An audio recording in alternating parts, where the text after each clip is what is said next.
burnu açıq ayaqqabı giyinmir. Bunlar hamısı önəm daşıyır. Yəni sən təhlükəsizliyi özün qapağı çevirəndə belə ki, ay sağ ol.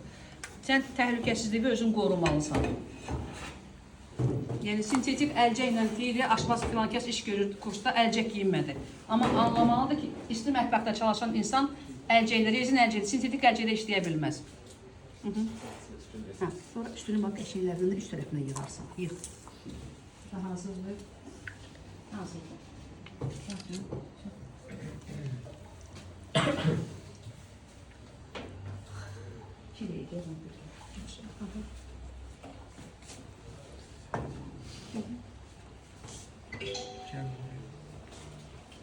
Şipsi, belki bunun şipsisinden var, o verin.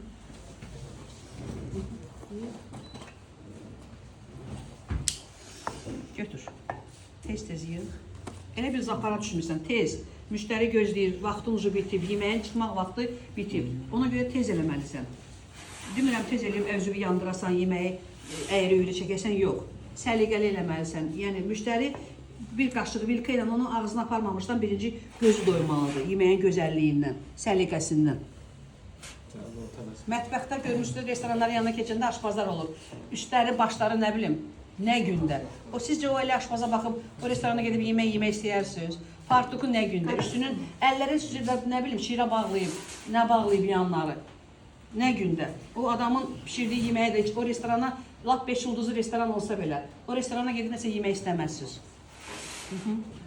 Pomidoranı tök üstündən, səliqəli şəkildə. Çək. Narahat olun. Ay, sağ ol, pomidor, zeytinç tərəflərini çək. Yığ. Lapatkanı onu gəlsən verdik, tök. Hamısın. Səliqəli şəkildə çək ki, ay sağ ol, gözəl, yığ, sən mənim baxma. Burasından yığ. İndi pomidorların üstündən tökürsən, zirinç tərəflərdə gözəl görsənsin. Bəsdir. Qalandan sonra yığarsan. Ət küpüsünü götürək.